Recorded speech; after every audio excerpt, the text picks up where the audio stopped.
Today, I want to talk about a theory that people have been requesting in the comments like crazy, which is that Alistair and Lilith have some sort of mysterious connection due to them both being said to be absent for the last 7 years before the show started. However, I've been waiting for this week to make that video because, as we have just learned in episode 5, Alistair appears to have sold his soul to someone the same way that Angel sold his soul to Valentino and Husk sold his soul to Alistair himself. Is it possible that Alistair sold his soul to Lilith and is only at the hotel because of her?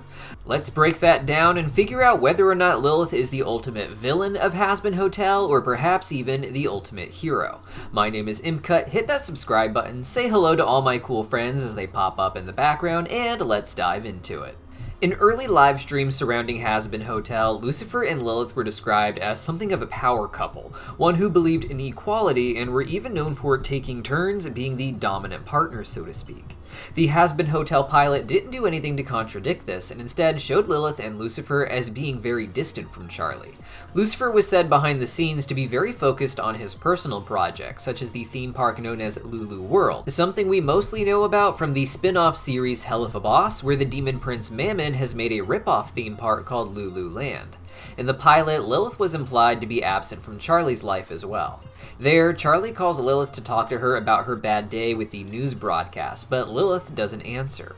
In the background, however, we can see little advertisements for Lilith as a singer, implying she's too busy with something of a music career to really be in Charlie's life. The Amazon series came quite a few years after the pilot, and though VivziePop had a lot of her story already pre-planned, a big shift seemed to occur in the story behind Charlie's family, which was immediately painted as a bit different, with episode 5 revealing that Lucifer and Lilith actually split some time ago. In the opening scenes of episode 1, we got the story of how Charlie's mother Lilith was born as the first woman, and who was cast out of Eden for refusing to submit to Adam. She then met Lucifer, and the two were banished to hell after giving free will to Adam's new wife, Eve. From here, Lilith and Lucifer presumably lived a long and very happy time with each other in hell, eventually leading to the birth of Charlie. Early live streams and rumors had Charlie as being nearly 200 years old, but this may be outdated and not reflect her age in the actual show. Regardless of how old she is in the show now, we can see that as a child, Charlie lived with both her mother and her father, so they did seem to be together at that point. But that doesn't seem to be the case now, with Lucifer looking like he's been lonely for about as long, if not longer, than the 7 years that Charlie has not seen her mother. Despite this huge gap in time and no help from her mother, Charlie believes that she's the one she's ultimately doing this for. Lucifer is painted as becoming disenchanted with human freedom early on in Hell's history, ultimately regretting his choice to give humans free will because he only sees the negative consequences of it, the sinners who ended up hurting themselves and others with it. After Lucifer lost his joy in Charlie's storybook narration, Lilith continued to sing and rouse the people's spirits, something that led to the annual extermination to prevent any uprisings. But that didn't stop Lilith from maintaining her singing career for what is now thousands of years, presumably. After Lilith is first mentioned to have disappeared 7 years ago, Alistair is later explained to have disappeared 7 years ago as well, and while this is seemingly tied to a confrontation he had with Vox at that time, fans can't stop wondering if the two are somehow connected. If they are, then Alistair is seemingly at the hotel on behalf of Lilith, who herself is absent, and with Charlie saying that she is doing all of this for her mother at the beginning of the season, I have to wonder if the big twist is going to be that Lilith is the big villain, at least in one sense. Ultimately, the annual extermination is her fault, something that started because of her singing, which she still hasn't stopped doing to this day. It would make twisted sense for Charlie to realize that everything goes back to her mother in an even more grand sense, so let's break down that possibility. Now, as I said, Alistair and Vox had some sort of confrontation with each other about 7 years ago. Before this, Alistair was among the most powerful of the overlords, knocking over the overlords who existed before him, but finding an appreciation for other overlords like Zestial, who Alistair refers to as ancient, but not someone that Alistair seemed to target. A lot of Alistair's power seems to come from the deals he makes, demon deals that give him ownership of certain souls, such as he has with Husk. Husk himself was known for dealing in souls as well, and when running low, he sold his own to Alistair in an attempt to keep his general power level afloat. This showed that one demon can own another demon while still being owned by someone else themselves. Husk thus points out that Alistair himself is on a leash like Husk is, implying Alistair sold his soul, and who better to sell his soul to than Lilith. Alistair did not destroy Vox the way he did the previous overlords, and Vox claims in his news broadcast that the last time he and Alistair crossed paths, he wrecked Alistair, though we don't really know what happened there. Alistair didn't seem to have enough power to defeat Vox, and lost enough of his own power that it would seem that he had to make a deal for his own soul before eventually coming back 7 years later. Charlie claims before calling Lucifer that she hasn't really seen him since he and Lilith split.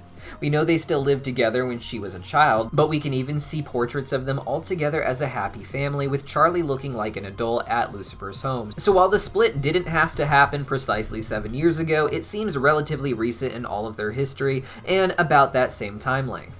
This has led to a lot of fans speculating that Alistair and Lilith are in something of a relationship, hence why so much of episode 5 is about Alistair trying to replace Lucifer as the father figure for Charlie. Alistair was said in ancient live streams to be asexual, however, but was described as thinking of himself in the terms more common to his period in the 1900s. As such, he seemed to think of himself as a typical heterosexual male, with him being described as thinking he just hasn't found the right woman yet and still enjoying female company over that of men. I don't imagine him as having a true relationship with Lilith, and instead, I think Alistair is just trying to play the father figure to Charlie to continue to win her trust, which is exactly what I think Lilith sent him to do. It's been 7 years since Lilith stopped talking to her own daughter, and in that time, Charlie has started a great hotel in the name of her mother.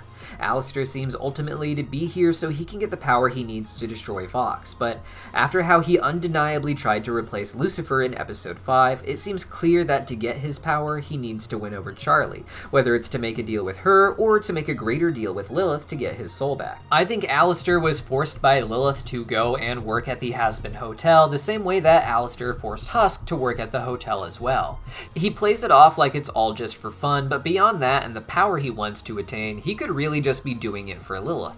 The big question is whether or not this makes Lilith the ultimate villain, or perhaps even the ultimate hero of the series. Lilith was the one who got the annual extermination started in response to her singing, and she hasn't stopped since it started. This was something pushed by Adam, who was Lilith's first husband, and many fans probably see Adam as just doing this for revenge against Lilith, and to enjoy the killing off of the sinners he sees as not being worthy of being his descendants. Lilith sabotaging the hotel through Alistair seems like the most villainous thing you can do from Charlie's perspective, but from episode 6 we can see it might actually make Lilith a hero. Not only is the annual extermination getting worse, but the hotel itself is stoking the fire, with Adam promising he'll be coming to the hotel first when they return in just 1 month, killing off as many sinners as they can so Charlie knows that they can never gain redemption. Charlie's mother Lilith has to be well acquainted with just how evil Adam is, and sabotaging the hotel may ultimately be a way to save Charlie, and really hell as a whole, from the growing escalation of these exterminations. I wouldn't be surprised to find that she used Alistair the same way she used Lucifer, as someone who could infiltrate the place she needed to ruin the lives of the people there, but to perhaps ultimately liberate Charlie from the wrath of Adam, the way Lilith may have ultimately helped Eve get away from Adam, as she doesn't seem to be around him anymore. But there's so many ways this can go, and it's only half of the story, with the other half being Lucifer's side. So subscribe, cause we'll have more videos this week, including one explaining Charlie's family life and Lucifer's place in it all. And if you love the crazy Garden of Eden lore in Hazbin Hotel, go check out a review of the indie series Broken Beat. It's designed for people who haven't seen the series yet, and instead focuses more so on the interesting way that they approach their Garden of Eden lore. I'll see you guys there.